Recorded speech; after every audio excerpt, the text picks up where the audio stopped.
Aqui com o Christopher, ele é estudante de letras em inglês pela UFSC. É, ele deu aula numa escola de idiomas durante 4 anos e atualmente ele está dando aula particular e já fazem 2 anos. Bom, Christopher, então eu queria primeiro conversar um pouco sobre como foi sua formação e como você teve esse primeiro contato assim com a língua inglesa. Beleza. Bom, na verdade eu faço bacharelado, né? Então eu não estou na licenciatura para me formar para dar aula em escolas, mas mesmo assim eu já dou aula há bastante tempo, né? Eu comecei a ter o contato com o inglês, acho que antes de fazer curso com, sei lá, filmes e músicas, essas coisas assim mais de entretenimento. E aí mais ou menos quando eu tinha uns 11, 12 anos, eu comecei a fazer curso em escola de idiomas. E aí eu fiz até mais ou menos os 18 anos. Então foram bastante anos, assim. E aí, depois disso, eu comecei a trabalhar nessa escola. E foi essa minha iniciação com o inglês, eu acho. Então, partindo aí das suas aulas, eu queria saber qual é o contexto online, já sabemos que é online, você teve presencial também, qual é a faixa etária do público? Beleza. Bom, quando eu trabalhava na escola, era mais variado, assim. Eu tinha começado mais com crianças e adolescentes, e aí depois eu fui trabalhando mais com adultos. Principalmente com adultos, né? Então, naquela época, eu tinha mais essa variedade de faixa etária e tudo mais. Eu trabalhava com turmas, né? Hoje em dia, eu trabalho com aulas individuais, eu só tenho um casal que é uma dupla, né? Mas, tirando eles, todas as aulas são individuais. A maioria dos alunos são adultos, eu tenho agora dois alunos que são menor de idade, que tem ah, uma menina que tem 12 e um menino que tem 16 anos. Mas, tirando eles, a maioria dos alunos são, eu diria, entre ah, 26 e 42 anos, mais ou menos nessa faixa de idade. E aí eles têm aulas também que variam dependendo de cada um, né? Pode ser, por exemplo, tem alguns alunos que têm uma aula semanal, alguns que têm até 3 horas semanais, então varia bastante da necessidade do que eles estão buscando, né? Muitos deles têm o foco principal em trabalho, então essa questão de pôr no currículo e também poder se comunicar com gerentes e tudo mais. Tem alguns que têm ah, empresas que são multinacionais, então todos esses processos eles acontecem com o inglês, né? Por exemplo. Então eles precisam disso principalmente para a área de negócios. Como são bastante, e você não tem esse contato direto, digamos, uma semana inteira de aula, como fica a autonomia deles?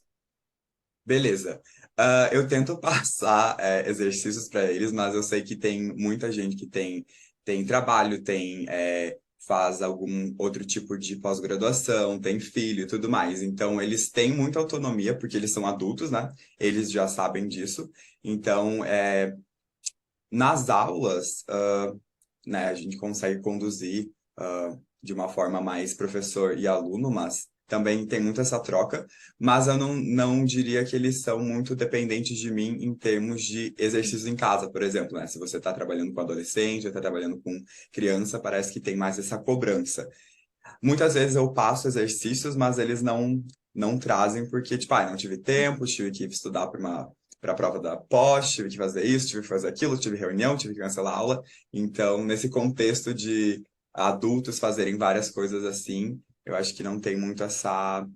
Pode até ter essa cobrança, muitos até nem querem ser tão cobrados assim, porque eles já são cobrados em tantos outros aspectos que eles meio que têm aula de inglês como, lógico, para aprender, mas também tem casos que às vezes eu começo a aula e vou bater aquele papo inicial para ver como que eles estão, tudo mais, meio que quebrar o gelo assim antes de partir para aula, e a aula acaba se tornando uma aula de uma conversa que eles estão reclamando do trabalho, que tá muito puxado, tá muito cansativo, então acaba criando mais esse vínculo pessoal mesmo, e não só de professor e estudante. A gente até fala bastante nas aulas sobre esse contato afetivo, né? E Sim, mesmo a criança, a gente acredita que precise mais, mas então o adulto também, ele precisa desse, digamos, 5 minutinhos assim de interação. Sim, aham, e acaba se alongando bastante, né? Porque alguns alunos eu já tenho há mais de um ano e pouco, né? Tanto é que um deles, quando ele me falou, eu não vou poder ir para aula hoje porque meu filho nasceu, e aí ele mandou uma foto com o filho, e foi muito legal essa troca, assim, porque foi muito real e muito, sei lá, eu me senti parte da família, sabe? Por Uhum, esse momento. legal.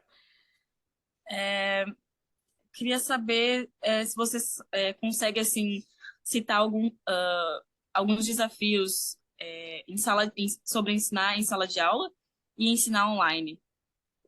Beleza. Bom, Se é muito diferente. aham, eu acho que eu tenho falta, eu sinto falta assim dessa turma e de você realmente estar ali com eles, porque com certeza é um ambiente diferente, né? Então, tanto é que no começo eu achei que eu ia ter mais dificuldade para me adaptar com o ensino remoto, o ensino online, né? E acabou sendo mais fácil, na verdade, do que eu imaginava. Dificuldades, eu acho que, por exemplo, tem essa questão que eu falei que alguns alunos não têm tempo para estudar em casa ou não conseguem se dedicar tanto, então acaba que eles têm, digamos, essas horas comigo com o único contato de realmente aprender o inglês, né? E também, por exemplo, com alguns alunos que são mais jovens, com esses dois alunos que eu tenho agora, realmente, tipo, eu mando alguma atividade para eles, mas eles não trazem feita. Então, é mais ou menos essa questão de, por exemplo, commitment, deles se comprometerem com a aula, né? Mas, assim, questão... Às vezes a gente tem essas dificuldades, tipo, internet que oscila, ou um não consegue ouvir o outro, mas são mais essas questões técnicas mesmo, né? Não tão pedagógicas mesmo, da dificuldade online. Quando você dava aula em escola privada, você teve treinamento Sim. ou algum curso de capacitação? Uhum. Na verdade, não era uma escola, digamos, uma escola de ensino médio ou fundamental, era uma escola de idiomas mesmo, né?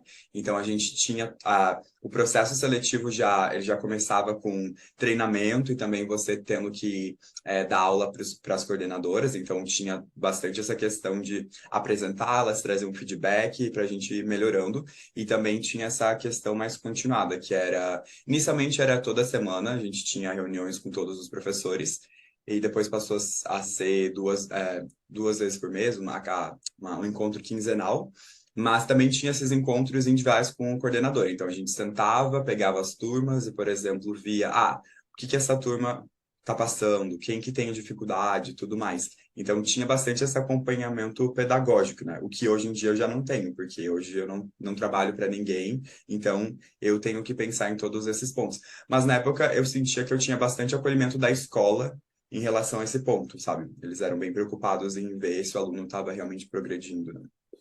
Uhum.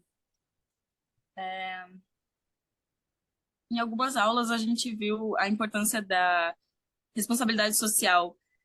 Eu queria saber se tem como você incorporar alguns temas sociais, assim. Sim, legal. Eu tento trazer alguns tópicos, eu acho que acaba não sendo o meu foco, com certeza, porque, né, como eu falei, eles, enfim, estão ali com um foco mais específico, mas eu tento trazer algumas questões de discussão, por exemplo, questão ambiental, ou, por exemplo, Nossa, agora eu não consigo pensar em nada muito específico, mas, por exemplo, eu trouxe uma aula sobre a representatividade das mulheres no cinema, por exemplo. Ou, por exemplo, como as mulheres eram no, como tem poucas mulheres ainda em algumas áreas no meio de muitos homens, por exemplo, na questão de artes e tudo mais. Então, meio que para trazer essa conversa para dentro de sala de aula, né? Mas tem esses momentos mais pontuais, mas acaba sendo não o foco assim da aula em si, né? Então é mais essa questão voltada para praticar o inglês de formas diversas, mas acaba trazendo alguma coisa. Acho que se fosse para pegar um ponto, acho que o que eu mais trabalho seria o meio ambiente, né? Nessas questões de fazer levantar um pouco mais de discussão e pensar sobre o que está acontecendo e tudo mais. É, Você falou ali sobre a preparação das aulas. Como é que pode dar assim um resuminho de como é que você faz? Sim, Bom, varia bastante de acordo com a proficiência do aluno, né? Os alunos que têm uma proficiência mais baixa, que estão iniciando, eu trabalho mais com livros didáticos, né? Então, essa é uma forma.